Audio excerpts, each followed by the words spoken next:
یہ لوکٹس ان کو کہتے ہیں اس میں انگلش کے اندر. اردو میں تو ٹڈی لفظ، عربی میں اس کے لیے جراد کا لفظ استعمال ہوتا ہے. یہ گراس شاپرز جو ہوتے ہیں نا، گراس کاٹنے والے آپ کو کیڑے وہ یہاں پہ بھی نظر آتے ہیں، وہ جن کو ہم طوطے بھی کہہ دیتے ہیں، وہ چھوٹے چھوٹے، انہی کی ایک نسل ہے یہ ٹڈی. ایک حشرات الارض میں سے آپ سمجھ لیں، سبزی خور ہے، اور زیادہ زیادہ سائز یہ ایک انگلی جتنا، اس سے تھوڑا بڑا ہوگا اور موٹا.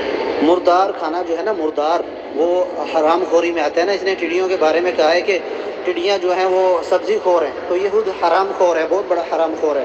اس کی وجہ یہ ہے کہ اللہ نے سورۃ الحجرات میں فرمایا کہ کوئی تم میں سے کسی کی غیبت نہ کرے، آپس میں ایک دوسرے کی غیبتیں نہ کرو. کیا تم میں سے کوئی یہ پسند کرتا ہے کہ اپنے مردہ بھائی کا گوشت کھائے؟ یعنی ایک فوت شدہ مردہ بھائی کا گوشت کھانا، اس کو حرام خوری ہی کہیں گے نا، اور کیا کہیں گے؟ حرام ہے اور حرام خوری ہوئی.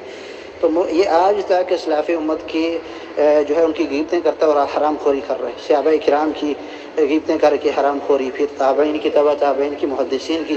اس کی زبان سے کوئی محفوظ نہیں ہے، اس کی زبان سے کسی کے لیے کوئی خیر کا جملہ نہیں ہے. اس کے شر ہی ہے، اس کی زبان میں شر ہی ہے، برائی ہی ہے. صحابہ کرام کے متعلق اس کے بارے جو ہے وہ اللہ ذوالجلال کے بارے میں جو شخص کہہ دے کہ اللہ ٹوائلٹ میں ہے جیسی اس کی شان کے لائق ہے، تو اس سے پھر کیا خیر کی امید ہو سکتی؟ لوگ کہتے ہیں نا عقیدہ صحیح ہے، یہ عقیدہ صحیح ہے بھی اس کا. یہ گراس شاپر آپ نے یاد رکھنا ہے، یہ دنیاوی تعلیم میں تیر اور مار کے اس کے دنیاوی تعلیم میں بھی ہیں، کیونکہ ہم فوکس زیادہ دینی تعلیم کے حوالے سے کوشش کرتے ہیں کہ لوگ اسی لحاظ سے گمراہ نہ ہوں، عقائد اور مسائل کے لحاظ سے، ورنہ دنیاوی تعلیم میں بھی اس نے بڑے مار کے مارے ہوئے ہیں. گراس شاپر بس آپ نے یاد رکھنا ہے.